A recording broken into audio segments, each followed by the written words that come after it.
मथुरा में स्थित ईदगाह मस्जिद के ऊपर एएसआई ने अपनी रिपोर्ट पेश की है, जिसके मुताबिक औरंगजेब ने ये मंदिर तुड़ाकर शाही ईदगाह मस्जिद बनाया था। औरंगजेब ने ही तुड़वाया था केशव देव मंदिर, बनवा दिया था ईदगाह ढांचा। एएसआई की रिपोर्ट से हुआ साफ। जी हाँ, एएसआई ने अपनी रिपोर्ट में ये साफ कर दिया है कि मथुरा में स्थित शाही ईदगाह पहले केशव मंदिर हुआ करता था, जिसे मुसलमान शासक औरंगजेब ने तुड़वाकर वहाँ शाही ईदगाह बनवा दिया था। क्या है पूरा सच और अब क्या फैसला होगा अदालत का, जानने के लिए वीडियो के अंत तक बने रहिए। और हाँ, वीडियो को लाइक और चैनल को सब्सक्राइब करना ना भूलें। दोस्तों, राम मंदिर के बाद मथुरा से भक्तजनों के लिए एक बड़ी खुशखबरी आ रही है। जी हाँ, अब एएसआई ने ये कंफर्म कर दिया है कि मुगल बादशाह औरंगजेब ने मथुरा स्थित केशव देव मंदिर को तोड़कर वहाँ शाही ईदगाह का निर्माण करवाया था। एक आरटीआई के जवाब में आर्कियोलॉजिकल सर्वे ऑफ इंडिया यानी कि एएसआई ने ऐतिहासिक तथ्यों के आधार पर ये बात कही है। चलिए पूरी बात को डिटेल में जानने की कोशिश करते हैं।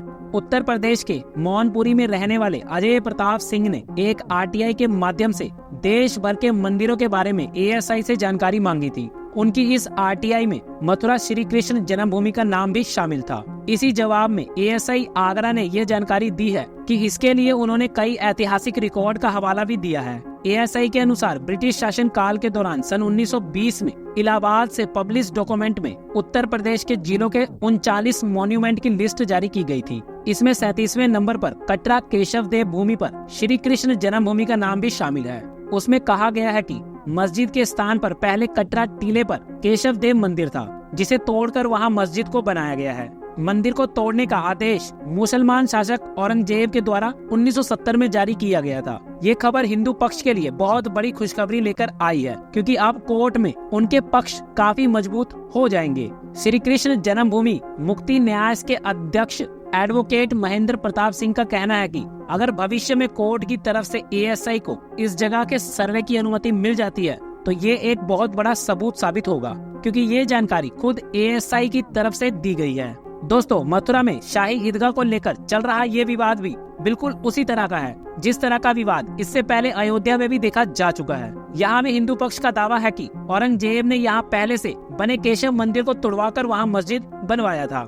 मथुरा का ये विवाद 13.37 एकड़ जमीन पर मालिकाना हक से जुड़ा है। श्री कृष्ण जन्म स्थान के पास 10.9 एकड़ जमीन का मालिकाना हक है, जबकि 2.5 एकड़ जमीन का मालिकाना हक शाही ईदगाह मस्जिद के पास है। हिंदू पक्ष शाही ईदगाह मस्जिद को अवैध तरीके से कब्जा करके बनाया गया ढांचा बताते हैं और इस जमीन पर भी दावा किया गया है। हिंदू पक्ष की मांग है कि इस जगह से मस्जिद को हटाकर बाकी की जमीन भी मंदिर को दे दी जाए। दोस्तों, ये विवाद काफी लंबे समय से चला आ रहा है। हिंदू पक्ष के अनुसार केशव देव मंदिर काफी प्राचीन मंदिर है।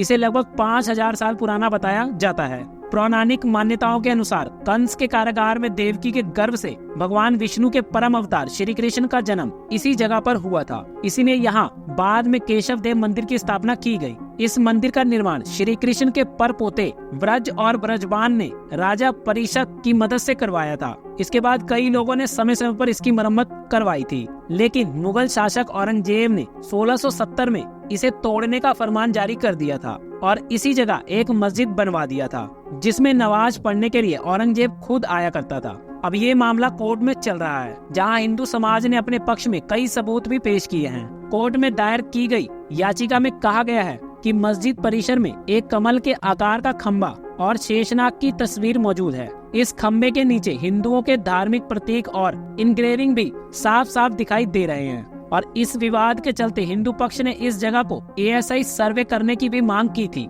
हालांकि मुसलमान पक्ष इस तरह के किसी भी दावे से साफ इनकार करता है। उसका कहना है कि मस्जिद परिसर में इस तरह के कोई भी निशान मौजूद नहीं है। वहीं हिंदू पक्ष का कहना है कि मस्जिद के नीचे ही केशव देव मंदिर का गर्भगृह मौजूद है और हिंदू पक्ष को भरोसा है कि ये सच पूरी दुनिया के सामने आ जाएगा। दोस्तों, वैसे तो ये मामला काफी लंबे समय से चल रहा है, लेकिन इसके बावजूद भी 1968 में दोनों पक्षों के बीच हुए समझौते के बाद ये विवाद सुलझने के बजाय और भी उलझ गया है। असल में फरवरी 2020 में कोर्ट में एक याचिका दायर की गई थी कि शाही ईदगाह मस्जिद श्री कृष्ण जन्मभूमि के ऊपर बनी हुई है, इसीलिए उसे वहां से तुरंत हटाया जाना चाहिए। इसके अलावा इस जमीन को लेकर 1968 में हुआ समझौता अवैध था, लेकिन उस समय इस मामले पर सुनवाई से इनकार करते हुए 30 सितंबर 2020 के आदेश में याचिका को खारिज कर दिया गया था, क्योंकि कोर्ट के अनुसार याचिका दायर करने वाले कृष्ण विराजमान के समर्थक थे और कृष्ण विराजमान खुद केस नहीं कर सकते।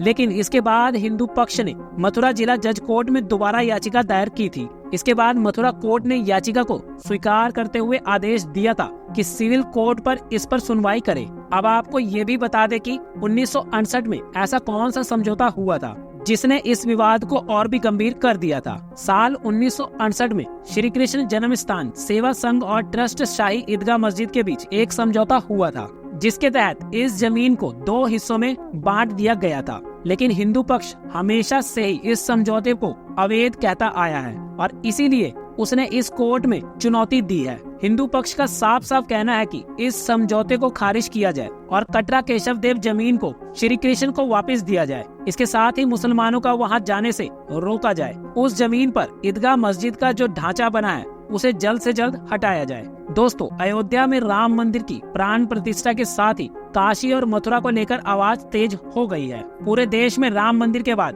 काशी मथुरा के नारे लगने लगे हैं। सरकार इस मामले को भी अयोध्या की तर्ज पर ही सुलझाने की राह पर है। बीजेपी के नेता कह रहे हैं कि हम लगातार आगे बढ़ रहे हैं। इसकी शुरुआत अयोध्या से हो गई है और जल्द ही मथुरा और काशी के मामले भी सुलझा लिए जाएंगे। चुनावी सरगर्मी के चलते ये मुद्दे और भी ज्यादा गूंजते दिख रहे हैं। अब देखना है कि सरकार इस मामले में क्या फैसला लेती है। दोस्तों, आपके इस पूरे मामले में क्या विचार है? अपने विचार हमें कमेंट में जरूर लिखें और अगर ये जानकारी आपको अच्छी लगी हो तो इसे अपने दोस्तों के साथ शेयर जरूर करें और वीडियो को लाइक और चैनल को सब्सक्राइब जरूर कर दें। मिलते हैं नेक्स्ट वीडियो में। धन्यवाद।